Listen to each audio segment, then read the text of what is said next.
निर्गमन अध्याय 10। 8वीं विपत्ति, टिड्डियों का आक्रमण। फिर यहोवा ने मूसा से कहा, फिरौन के पास जा, क्योंकि मैं ही ने उसके और उसके कर्मचारियों के मन को इसलिए कठोर कर दिया है कि अपने चिन्ह उनके बीच में दिखलाऊं। और तुम लोग अपने बेटों और पोतों से इसका वर्णन करो कि यहोवा ने मिस्रियों को कैसे उपहास में उड़ाया और अपने क्या क्या चिन्ह उनके बीच प्रकट किए हैं, जिससे तुम यह जान लोगे कि मैं यहोवा हूँ। तब मूसा और हारून ने फिरौन के पास जाकर कहा, इब्रियों का परमेश्वर यहोवा तुझसे इस प्रकार कहता है कि तू कब तक मेरे सामने दीन होने से संकोच करता रहेगा। मेरी प्रजा के लोगों को जाने दे कि वे मेरी उपासना करें।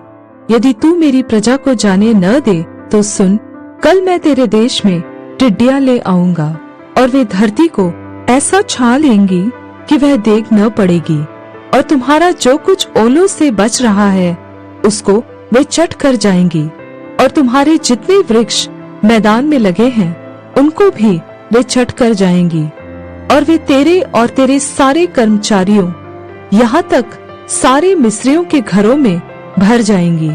इतनी टिड्डियां तेरे बाप दादों ने या उनके पुरखाओं ने जब से पृथ्वी पर जन्मे तब से आज तक कभी न देखी। और वह मुंह फेर कर फिरौन के पास से बाहर गया। तब फिरौन के कर्मचारी उससे कहने लगे, वह जन कब तक हमारे लिए फंदा बना रहेगा। उन मनुष्यों को जाने दे कि वे अपने परमेश्वर यहोवा की उपासना करें। क्या तू अब तक नहीं जानता कि सारा मिस्र नाश हो गया है। तब मूसा और हारून फिरौन के पास फिर बुलवाए गए, और उसने उनसे कहा, चले जाओ, अपने परमेश्वर यहोवा की उपासना करो। परंतु वे जो जाने वाले हैं कौन कौन हैं? मूसा ने कहा, हम तो बेटों बेटियों, भेड़ बकरियों, गाय बैलों समेत वरन बच्चों से बूढ़ों तक सब के सब जाएंगे, क्योंकि हमें यहोवा के लिए पर्व करना है। उसने इस प्रकार उनसे कहा, यहोवा तुम्हारे संग रहे, जबकि मैं तुम्हें बच्चों समेत जाने देता हूँ। देखो, तुम्हारे मन में बुराई है, नहीं, ऐसा नहीं होने पाएगा। तुम पुरुष ही जाकर यहोवा की उपासना करो। तुम यही तो चाहते थे। और वे फिरौन के सम्मुख से निकाल दिए गए। तब यहोवा ने मूसा से कहा, मिस्र देश के ऊपर अपना हाथ बढ़ा कि टिड्डियां मिस्र देश पर चढ़कर भूमि का जितना अन्न आदि ओलों से बचा है सबको चट कर जाएं।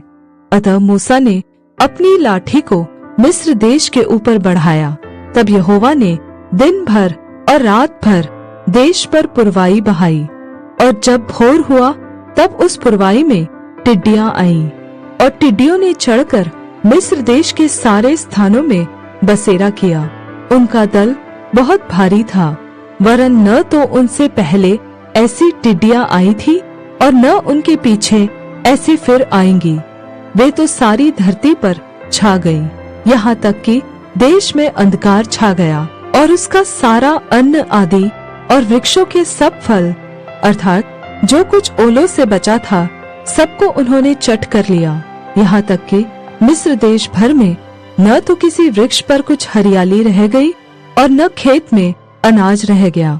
तब फिरौन ने फुर्ती से मूसा और हारून को बुलवा कर कहा, मैंने तो तुम्हारे परमेश्वर यहोवा का और तुम्हारा भी अपराध किया है, इसलिए अब की बार मेरा अपराध क्षमा करो और अपने परमेश्वर यहोवा से विनती करो कि वह केवल मेरे ऊपर से इस मृत्यु को दूर करे।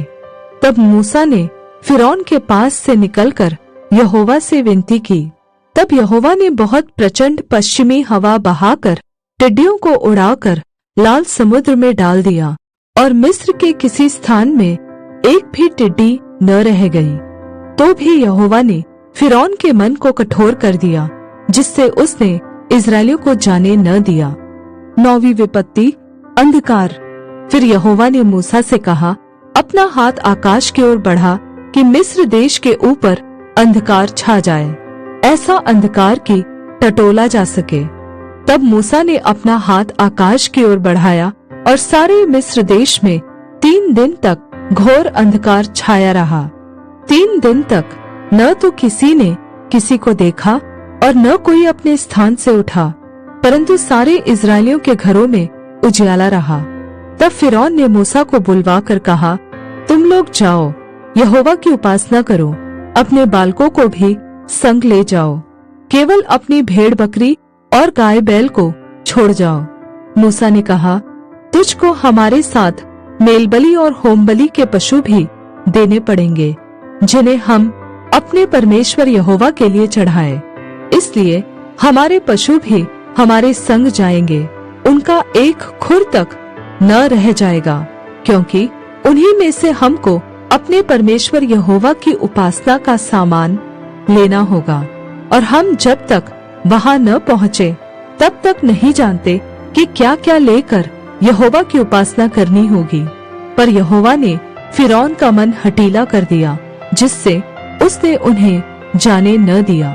तब फिरौन ने उससे कहा, मेरे सामने से चला जा और सचेत रह, मुझे अपना मुख फिर न दिखाना, क्योंकि जिस दिन तू मुझे मुंह दिखलाए उसी दिन तू मारा जाएगा।